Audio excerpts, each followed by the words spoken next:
Sounds like you did great. Scratch and Dent.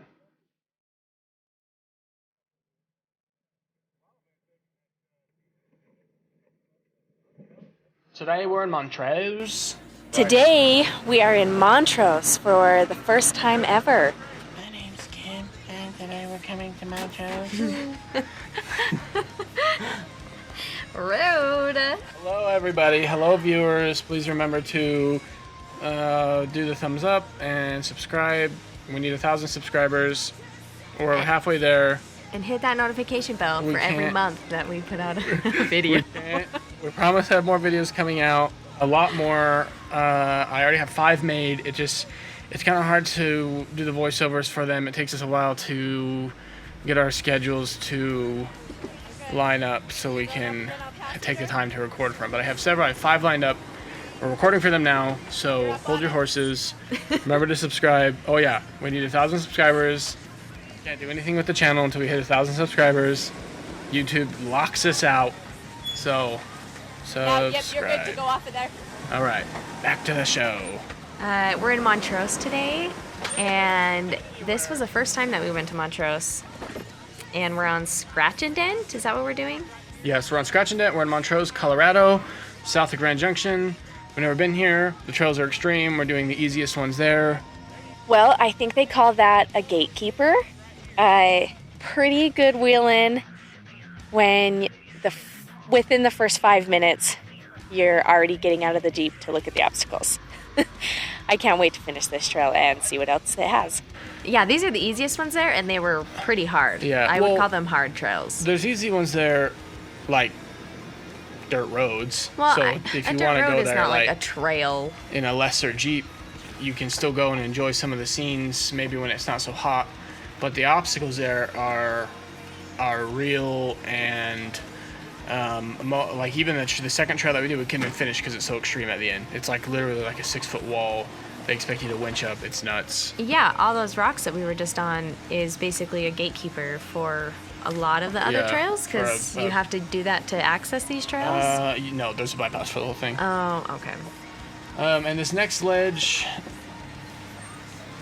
We're with 2 people from a Jeep club, Western Slope 4-wheelers, I think, right? Oh yeah, the CJ, the copper-colored CJ 5, I think is what it is. And then the silver TJ Rubicon are both from the local Western Slope 4-wheelers, a Jeep club in Montrose, I think. I think they've done this trail before, and they heard we were going, and they kind of offered to guide us. And then we have Chris, who's driving his red. JK, he has 40-inch tires. His Jeep is very capable. Lockers, the whole laundry list pretty much is done on that thing. Tyler has his Comanche. He has 33-inch tires here. Yeah, another Comanche joins us later on. You see her just at the end, I think. They just joined us right before this point. Oh, okay. This is an optional obstacle here. Oh, I wanted to talk about that one obstacle that we went down. We all got out to look at, but we had found out that side-by-sides are stacking so many rocks that it kind of negated the drop. And so we recorded it, but we all just went down it and went back. Yeah, thinking it was going to be difficult. They definitely, the guy in the CJ, definitely has been down there before, because that's who got out and said this is a gnarly drop. Oh yeah, that's right. And then there was a bunch of rocks, and it was nothing. He was not expecting that. Yeah. And now here, Chris is attempting to go up a optional obstacle. This has a gatekeeper and then an even bigger climb to get out of this little bowl that you climb into. Yeah, once you get up that first obstacle, you're in it. Like you're either going back down that big drop or you're finishing it. Hard. It'd be hard to turn around in there. It wouldn't be possible, but. Yeah, but he does pretty well. Definitely easier for a long wheelbase, I would say. Absolutely. Well, 40-inch tires makes a lot of holes really small, and That's true. Chris is a good driver. He has had that thing in a lot of really crazy places. Yeah, it makes a big difference when you know your vehicle, that's for sure. Oh, yeah. And so Chris makes it out of the bowl with relative ease. It is It's gnarly. Trust me when I say that is not an easy obstacle. It is a lot of ledges and a lot of loose rocks. Yeah, it's so hard to tell in film on camera. Yeah, we need to start getting a measuring tape out and showing people how. I know, we really should. It would make it so much easier to talk about. Oh, this is when you try. Yeah, here, so try. my Jeep is much different now. The roof rack is off, and I have a lot of the stuff out of the back that's really heavy. I've added lightness since this video. This video was recorded on May 9th, and today is November 1st. You guys, we are spitting out these videos like cranking them out. We are cranking We're like them a video out. factory here. How much weight do you think that you've gotten rid of since taking Hundreds off of the roof pounds. Literally hundreds of pounds. The rack? roof Really, rack, hundreds? the roof rack with the basket and the lights and the bars alone is 250 pounds. Oh my gosh. And that's all off. And I had a subwoofer box in the back with a 12-inch subwoofer, and I've gone down to 210, so I saved weight there because the boxes are smaller. You've gone down so much. Yeah, I sacrificed. I went up in 10 inches of speaker surface area, but down in weight. Oh, your priorities are straight. I was just going to comment on how our priorities have gotten much better And I since lied it, starting. I got rid of the high lift jack because I never use that. I have a bottle jack, and the stock Jeep TJ jack was a pretty good, kind of like a smaller bottle jack, but without oil or grease in it, just like a mechanical bottle jack. Yeah, so it's way lighter, I imagine. Yeah, and I got rid of a lot of other things that I wasn't using, recovery gear things. I still have recovery gear, but just not as much, and so I think that my Jeep would be much more capable now. Plus, I have done other upgrades too since over the summer, which we'll talk about in another video. But this guy, I can't remember his name. He's one of the guys from the Western Slope Four-Wheelers. Yeah, I want to say Rick, but I think can't, so. I can't remember. We're both real bad with names. It is not a good combination. He is crazy. As you saw, he's a crazy driver. He's done this trail before, and he knows what his Jeep can do. You saw him bump it up that first little obstacle where I failed, and he hit his top, and then immediately after he hit his fender right here that we're looking at. It wasn't broken. Yeah, when he started the trail, it was not crunched. Yeah, and it's crunched and broken now. You can see the ripples right underneath the Rubicon logo.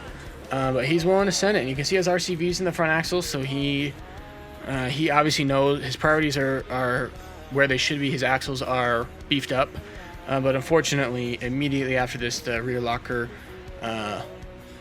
stopped working. We don't know what it was. It didn't sound like a mechanical, like there wasn't like snapping or popping like you would normally I don't hear. even remember hearing it at all. But it stops working, and then he only has 3-wheel drive, and then that was kind of the end of our day. But right here, he shows. Gave us a show here. Yeah, he shows us what a TJ Rubicon can do, and you know how to put your tires in the right spot, because those are not aggressive tires. Those are the stock 16-inch Moab wheels.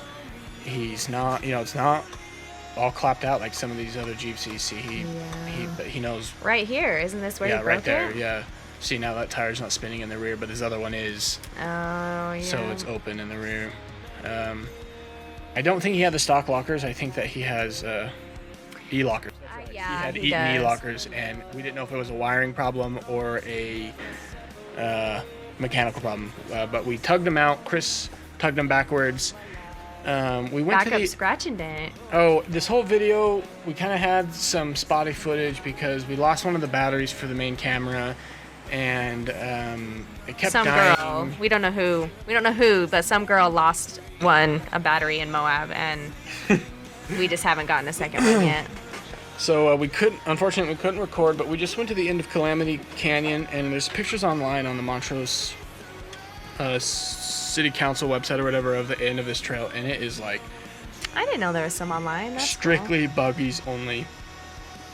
It is. You think, oh, I can get my Jeep up some steep stuff. It's like it's super loose dirt on rocks. It's very steep. The ledge is sharp. And so you would get your front tires up and you would bottom out unless you had crazy huge tires or crazy flex or a really high stomach. So what you're saying buggies. is even if the locker didn't break, we would not have made it much farther. Okay. And this is Scratch and Dent, right? We're going back we up turned it. Around, we went around Calamity, back down the way we came, but around some of the obstacles because by this time it's later in the day. You can see the shadows now, or they go the other way. Oh my gosh, and it's 100 degrees. Yeah, it was very hot. We're going back up Scratch and Dent. This is a very fun obstacle.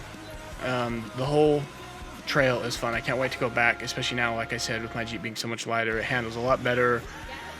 It did pretty good. You didn't have to have any tugs. Yeah, I didn't have to have any tugs on this trail. I know the Jeep pretty well, and this trail, it's hard, but it's not. It's more of like loose boulders, so if you know where your tires are, if you're confident about your vehicle, you can really navigate. Yeah, the right size tires especially. Yeah, 35s seem to be the minimum. Tyler on 32s, I'm pretty sure we had to pull him up immediately, or Chris is, right, with that red JK is in the background. I'm pretty sure he got stuck there, and we just had to give him a little tug. His tires, especially without a front locker, it's kind of hard to get him up on some of the rocks. Yeah. This is where the video started, pretty much me coming down this obstacle. As you can see, going back up it. It's pretty tippy. There's just a little ledge to go up, but there are bypasses. But there aren't bypasses where Chris is right now. If you get into Scratch and Dent, you have to go through the middle. But there's a bypass for like the whole trail. Yeah, you don't have to go on the trail, Oh, and you okay. can even cut out halfway down where Tyler is in the Comanche in the back there. Oh, way back there, yeah. Because there were a couple other smaller obstacles that we went over. But if you went over this stuff, you'd go over that stuff. So you basically are going to bypass the whole thing, or you're going down Yeah, it. yeah. Or up it, I guess, depending on which way. But it's pretty fun. It reminded me a lot of 21 Road. Obviously much shorter, Yeah. but... It's definitely a Colorado trail with the kind of rocks and the placement of the rocks where it's just boulders everywhere. Yeah, and there's not really a set place to go. Yeah, the line is just don't go up the walls. Yeah. Stay within the confines of the trail. That's what makes them fun, though, is you can always try something different, and there's usually a way to go around, Yeah, oh yeah. like a less difficult way. It did get a little tough for our little broken TJ here. Yeah, three-wheel drive. Not recommended on this trail. Yeah, definitely not recommended, especially not when your one lane wheel's in the rear and not in the front, because if your vehicle can't push, it's just spinning the front tires. There's not enough weight, especially when you're going uphill. That's why he's just sliding pretty much. But yeah, your front wheels can't pull up that much weight over all those big boulders. Sometimes having a front locker may be better than having a rear, but in this situation, his rear would have been helping a lot more than having both front spinning. Going uphill on boulders? Yeah, going uphill, yeah.